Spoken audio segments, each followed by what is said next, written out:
Hello, I'm Elgato, and welcome back to the video. So as you all know, Wednesday is Snapshot Day, so tomorrow we'll be covering brand new features coming out in the updated Quadsic. However, given that there was a second snapshot last week that I didn't cover because I was in Serbia, I figured I would give you a recap on what happened there, because a lot of people have been asking for my opinions on it, my take, as well as my kind of like showing off everything that's happened. So here is a recap on everything that happened last week, because there are some fairly big changes to how the oceans work, to how fish work, and it's really exciting because it leaves 3 brand new mobs in the game. That's right, every type of fish is now a real mob, or at least 3 types of them are, and the last one will become soon. We've got real salmon mobs, we've got real puffish mobs, and we've got real cod mobs, which we'll see around here sometime soon, and I'll be showing you each of those in today's video. So hopefully you do all enjoy showing off all of the brand new things that came out in the past week or so. Like to if you do like it, because it helps out the channel, and let's say you are excited for this showcase of the brand new way the oceans work, because you'll notice, first of all, this ocean looks entirely different. Isn't that kind of cool? And second of all, I actually did finally find, after last week's stream, a ocean monument above a ravine with magma in it. So we have this very weird situation where there's like, you know, the entrance to the monument is like guarded by all this magma, which is going to pull you down. I don't know, I think that's kind of interesting and cool. So yeah, with that said,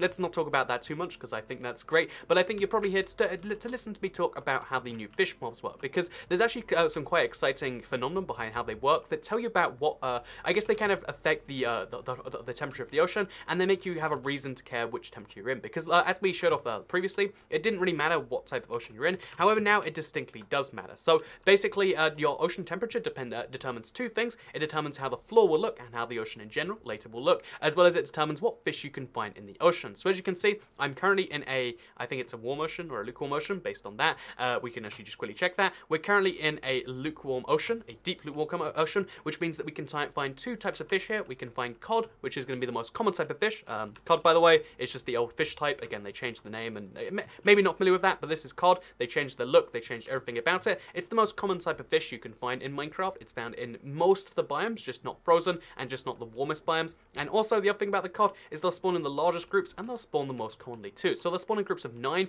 together. We've only got 2 right here, but again, there was 7 more. Maybe you can find them over here. Here's another 3. They spawn in groups of 9 together, so you'll find a lot of them together if you're lucky enough. And the other thing about them that's worth knowing is that if you do kill them, then they'll drop some cod. So basically now, fishing has turned from being an activity where, oh yeah, well, you put your fishing rod in the water, and then, like, for most people, you go AFK for 9 hours, or for some people, you know, you wait till the fishing rod comes up. Now, instead of that, it's like, you can actually go actively hunt for fish in the waters like this, because they're a real mob. They have a spawn egg and everything, which I find to be kind of crazy. As you can see, we can spawn in some cod because there's a spawn egg for it. So yeah, basically, fish are now a real mob you can find in the game. They're kind of tricky to follow sometimes. That you can see, they go up and down a lot, but if you do kill them, you'll get the equivalent of their fish, which is kind of great, because again, look at this, you kill them and you get some cod, which is now the best way to hunt for fish in some circumstances, and it means you can actually hunt in the oceans for food even if you don't have a fishing rod, which I like a lot. It means there's double the ocean mobs available. Then we've got the second type of fish I said we find in this biome. We'll look for one very briefly, but then we'll just accept we don't have one if we don't,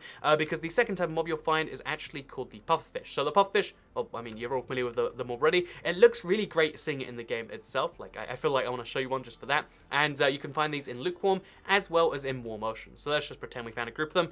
They're spawning groups of, oh wait, we did just find a group. Oh no, that's cod. So they spawn in groups of 4, so the smallest group for all of them. And basically, the exciting thing about these is they do puff in and out. So again, they've got a cute little animation, which I really do love. Like, look at that. It's amazing. So yeah, as you can see, this is the puffish. It's a it goes in and out like that. And if you just go near these things, so as you can see, I've got poison on me. That's just because I went near one of these in the ocean. So they're actually a real threat to you if you go near them in the ocean. You have to kill them from a distance if you want to. But if you do kill them, you'll get puffish, which again has some real world uses, and you might want to use it for that. So yeah, puffish, real thing you can now find in the deep oceans of Minecraft, and also they're a real threat because they can give you poison, which is really bad, because if you have, say, an ocean monument, in which is all the way over there, if you have, say, an ocean monument, which is found underwater, and it's in a hot bund of these biomes, then you will not only have these, like, guardians, like, beaming at you, you'll have some poison potentially coming your way, which is something you just have to really watch out for. So yeah, there's a new, like, kind of underwater threat, which is a really tiny one, but I like it nonetheless. And then finally, we have one which is only found in cold biomes, which is the salmons. We'll talk about the fact that it's only found in cold and frozen biomes later,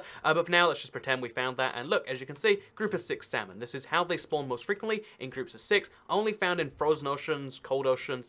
Basically, it has to be cold for you to find salmon, because that matches their real-life patterns, and they'll spawn in groups of 6, so like kind of rare, but not quite as rare as the you know, pufferfish, and that, again, it matches the fishing profiles quite well, and if you kill these, you'll also get the mob that you killed. So, easy as that. But yeah, the other thing about the real-life fish mobs existing that makes them so interesting is not just the fact that you can find them, it's the fact that if you have a water bucket, for some reason it does have to be filled with water, you can actually grab one of these fish and take it into your bucket, and then you'll get a bucket of salmon, a bucket of cod, or a bucket of, you know, pufferfish. So the reason you want these is because you can then put it out onto land if you want to, and obviously then you'll have a fish on the land if that's your if that's your thing. And basically this is just a kind of, I think it's an interesting thing you can do with all the fish. Again, they're now, so there's 3 brand new spawn eggs, as you can see here. There's spawn pufferfish, spawn salmon, spawn cod, but there's also 3 brand new items, the pufferfish bucket, the salmon bucket, and the cod bucket, because you can put them up into buckets, you can make aquariums, or you can just like keep fish on you if that's your weird thing. You can do lots of weird things with them, which I think is kind of great. So yeah, as you can see, that is those are the brand new types of fish. I think they're amazing. I think the fact that you can now actively hunt, that's going to change Minecraft quite a bit for the better, because like I said, I really don't like the automatic fish farm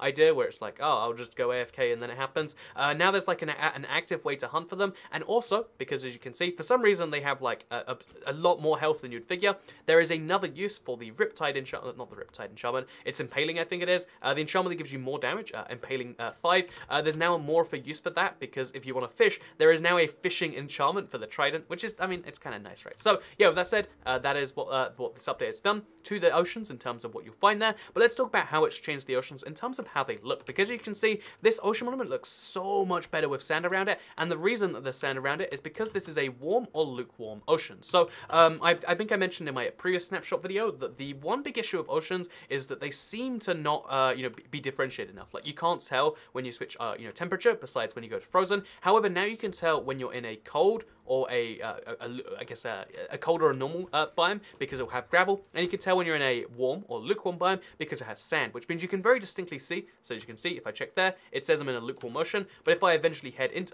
let's go below water by the way, because I can explain those mechanics as we go along too. If we do head into a cold ocean, which we'll see just over here, you can see how it immediately switches to cold ocean, and you can see by the gravel at the bottom, cold into lukewarm. So yeah, there is now a visual indicator of what biome you're in, which I think is a nice little thing, and it's a little touch they made in this update. I really like it. I think it improves structures, I think it improves oceans, and we also know that if you want to find a coral reef, you'll eventually find these only in the lukewarm or in the warm oceans. So yeah, just an exciting little thing. Looking for sand at the your oceans means those oceans are going to be better by default, not only in terms of how they look, because, I mean, having gravel in anything is just bad, right? But they look better not in terms of just how you see them, but they'll also look better because you'll find the coral reefs, which is great. Also, look, I found a group of pufferfish in the wild. Boom, found it. So, yeah, with that said, let me talk about the fact that ocean visibility has changed. Water breathing is now no longer water seeing, the enchantment. Previously, if you had this water breathing effect, you'd be able to see underwater just fine, but you'll notice how even if I remove that, which I'll do now actually, so if we just clear my water breathing, I clear my water breathing, but I can still see underwater. And you might say, well, that's the night vision. And although the night vision gives you a tiny bit of help, the truth is it's actually down to how long you spend in the water now. So water breathing will help you see underwater because it allows you to stay under there long enough to see better, but the way you see underwater is based on how long you've been there. So if I stand still, I might be at the max already. In fact, let me go up and then I'll stand still. As you can see, I can see, actually wait, let's go out even longer.